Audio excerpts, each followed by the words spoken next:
नमस्कार, मी सायली जंगम. माझ्या यूट्यूब चॅनलमध्ये आपल्या सर्वांचं पुन्हा एकदा मनापासून स्वागत. लग्न समारंभ असो किंवा कोणताही सण असो, म्हणजे सण असेल किंवा लग्न समारंभ असेल, कोणताही कार्यक्रम असेल, तर आपली ज्वेलरी असते ना, ती इकडे तिकडे अस्ताव्यस्त पडलेली असते. म्हणजे आपण कुठेही ठेवतो, मशीनवर ठेवतो, फ्रीजवर ठेवतो, ड्रेसिंग टेबलवर ठेवतो, हॉलमध्ये काही ज्वेलरी हॉलमध्ये पडलेली असते, बेडरूममध्ये पडलेली असते.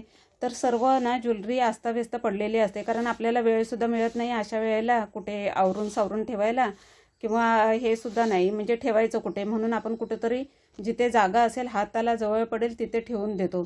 तर त्यासाठीच एक भन्नाट असं मी ज्वेलरी पाऊच घेऊन आले, आणि तेही आपण ह्या कॅरीबॅगपासून पाहणार आहोत. म्हणजे ट्रान्सपरंट कॅरीबॅगचा वापर करून आपण पाहणार आहोत. तर चला वेळ न दवडता आपण व्हिडिओला सुरुवात करू.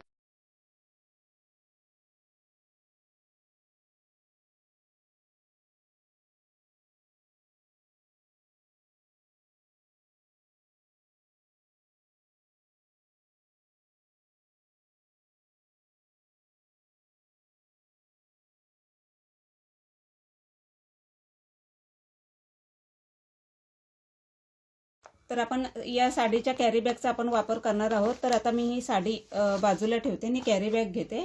तर कॅरीबॅगचा आपल्याला इथे वापर करण्यासाठी मी हे बघा अस्तरचं कटिंग करून घेतलेलं आहे. तर इथे आपल्याला स्पंज वगैरे काही लागणार नाही, फक्त अस्तर लागणार आहे. आणि अस्तरचं एक पीससुद्धा चालेल, पण मी इथे 2 पीस घेतलेले आहेत. कारण हे जर प्लेन असतं ना, अस्तर प्लेन असतं तर मला चाललं असतं, पण प्रिंटेड आहे, त्यामुळे आपल्याला म्हणजे जेव्हा पाऊच बनवू तेव्हा ही डिझाईन म्हणजे थोडीशी लाईट कलरची दिसेल, त्यासाठी मी दोन्ही कलर दिसले, म्हणजे दोन्ही पीस घेतले, सॉरी. आणि दोन्ही पीस घेतले तर आतून बाहेरून दोन्हीकडून सेम डिझाईन दिसेल, त्यासाठी. तर ह्याचं मेजर सांगते आधी. तर मेजर आहे, म्हणजे दाखवते तुम्हाला. हे बघा, रुंदी घेतले 4 इंच आणि उंची घेतले 5 इंचाची. हे बघा, तर हे मेजर झालं. आणि ह्या बॅगचं मेजर म्हणजे जी चेन असते ना आपली, त्याची जी रुंदी आहे ना, ती वजा करून एवढंच मेजर घ्यायचं आहे. म्हणजे हे बघा असं, म्हणजे जी चेनची रुंदी असेल ना, ती वजा करायची आहे ह्याच्यातून, म्हणजे ट्रान्सपरंट बॅगमधून. तर त्याचा मी एक पीस काढून दाखवते. म्हणजे चेन 1 इंचाची आहे, तर आपल्याला 4x4चाच पीस काढावा लागेल. माझी ही चेन आहे.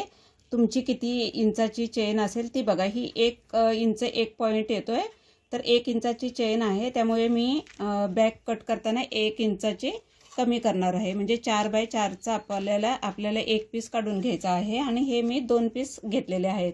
तर चेन लागेल, हे 4 4 इंचाचं आहे, तर चेन लागेल आपल्याला 4.5-5 इंचाची चेन लागणार आहे. आणि एक रनर लागेल. मगाशी सांगितल्याप्रमाणे आपली 1 इंच चेन वजा झालेली आहे. तर हे बघा, हे आपल्याला असं ठेवून मस्त असं पाऊच बनवायचं आहे. तर त्याआधी आपल्याला चेन लावून घ्यायची आहे ह्या पीसला. तर चेन मी सांगितलेली आहे, हे बघा, थोडीशी ह्या पीसपेक्षा थोडीशी दोन्ही साईडने मोठी असली पाहिजे. म्हणजे हे बघा, इकडून सुद्धा थोडीशी जास्त हवी, इकडून, म्हणजे रनर आपला पटकन जातो. तर नेहमी सांगते मी उलटी चेन लावायची, पण ह्या वेळेला उलटी लावायची नाही आहे. सरळच ठेवून आपल्याला, म्हणजे जो ट्रान्सपरंट पीस आहे ना, त्याच्यावरच आपल्याला सरळ ठेवून अशी जोडून घ्यायची आहे. तर पाहू शकता, हे बघा, चेन मी लावलेली आहे. पण आता आपली इथे शिलाई दिसते, तर इथे आपल्याला फिनिशिंग द्यायची आहे. कारण हे ट्रान्सपरंट असल्यामुळे आपल्या म्हणजे बाहेर दिसेल. हे बघा, ही शिलाई. तर इथे आपल्याला एक काहीतरी कुठलं तरी कापड लावून घ्यायचं आहे. तर असं कोणत्याही कापडाचा तुम्ही वापर करू शकता, म्हणजे प्लेन असो, प्रिंटेड असो, किंवा या अस्तरचं सुद्धा वापरलं ना तरी सुद्धा चालेल. तर इथे कोणत्याही कापडाचा आपण वापर करू शकतो. तर हे बघा, इथे ठेवून, हे बघा, मी थोडंसं फोल्ड करून घेतलं दोन्ही बाजूने कापड, आणि इथे आपल्याला दोन्ही साईडने शिलाई करून घ्यायची आहे.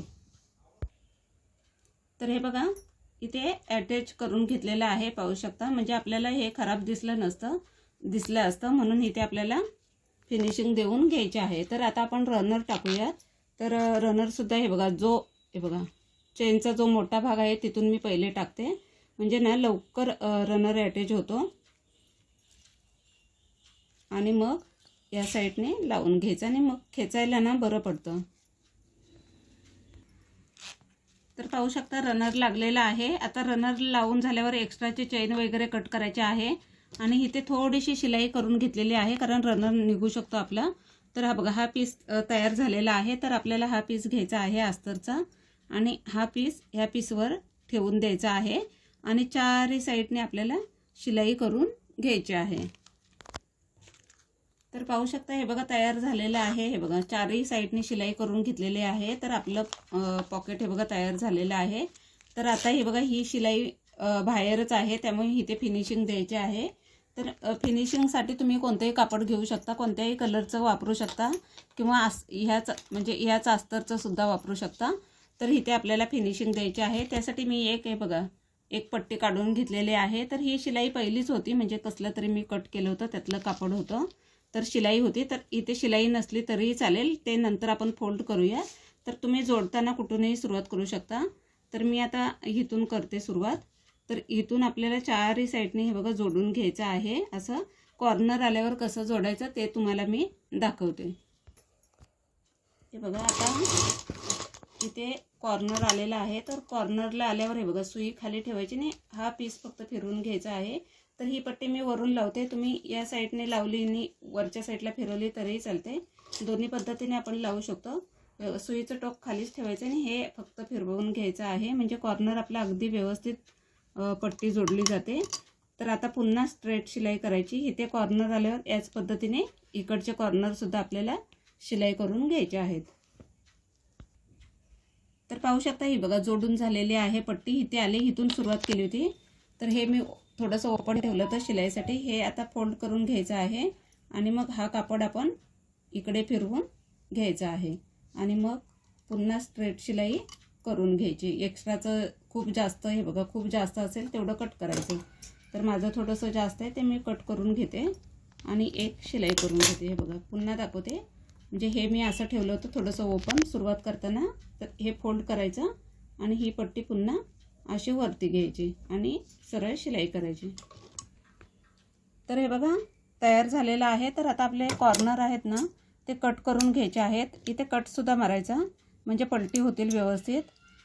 तर चारही कॉर्नर आपल्याला व्यवस्थित कट करून घ्यायचे आहेत. तर हे आता आपल्याला उलटं करून एक शिलाई करून घ्यायची आहे. तर हे आपण म्हणजे कॉर्नर आहेत ना, ते व्यवस्थित काढून घ्यायचे आहेत, म्हणजे कट केले त्यामुळे व्यवस्थित निघतात. आता आपल्याला मी इथून सुरुवात केली होती, तर आत्तासुद्धा इथूनच सुरुवात करते. कुठूनही केली तरी चालेल. तर हे आतल्या साईडला फोल्ड करायचं आहे. आतून एक शिलाई होती म्हणून इकडे आता शिलाई मारायची गरज नाही आहे. हे बघा, तर आता मी इथून एक शिलाई करून घेऊयात. तर पाहू शकता, हे बघा रेडी झालेलं आहे आपलं ज्वेलरी पाऊच आणि खूप सुंदर अशी फिनिशिंग आलेली आहे. तर ही बघा अशी पाइपिंग करून घ्यायची आहे चारही साईडने. हे बघा बॅक साईडने सुद्धा खूप सुंदर फिनिशिंग आलेली आहे. तर हे असं ओपन करायचं आहे. तर यामध्ये आपण कोणतीही ज्वेलरी ठेवू शकतो, म्हणजे आपली अस्ताव्यस्त पडलेली. तर मी आता माझे इयररिंग, मंगळसूत्र ह्या सगळ्या गोष्टी आता ह्यामध्ये ठेवणार आहे. तर आपण छोटे मोठे कसेही बनवू शकतो साईजप्रमाणे, म्हणजे छोटेही बनवू शकतो. हे मी थोडंसं मोठं बनवलं, म्हणजे 2-2, 4-4 जोडसुद्धा आपले आरामशीर राहतील यामध्ये. तर हे एक आहे आणि हे दुसरं आहे. तर ह्याला हे बघा, ह्याला त्या साईडला पलटी केलं होतं बॅक साईडला आणि ह्याला मी वरून, म्हणजे हे बघा अशी फिनिशिंग आले. या साईडला वरून फोल्ड केलं होतं मी आणि ते मी बाहेरून फोल्ड केलं, म्हणजे ह्या साईडने फोल्ड केलेलं आहे. तर हे सुद्धा खूप सुंदर झालं आहे. आणि इथे हे बघा, इथे मी अस्तरचंच कापड लावलेलं आहे. तर तुम्ही कोणत्याही कापडाचा इथे वापर करू शकता कलर कॉम्बिनेशन करून. तर यामध्ये मी आता माझं मंगळसूत्र ठेवते. तर मंगळसूत्र आणि कानातले असे दोन्ही माझे मॅचिंग जोड एकाच बॅगमध्ये आता मला सापडतील. इकडे तिकडे शोधण्याची गरज लागणार नाही. तर एकत्र कधी कधी काय होतं, मंगळसूत्र एका बाजूला, कानातले एका बाजूला, मग मिळतच नाही आपल्याला. तर हे बघा खूप सुंदर असे आपले पाऊच झालेले आहेत. तर पाहू शकता तुम्ही, दोन्ही पाऊच खूपच सुंदर आहेत. तर पाहिलं आहे ना, खूप सुंदर झालं आहे ना, आणि खूप कमी वेळेत बनणारं पॉकेट आहे.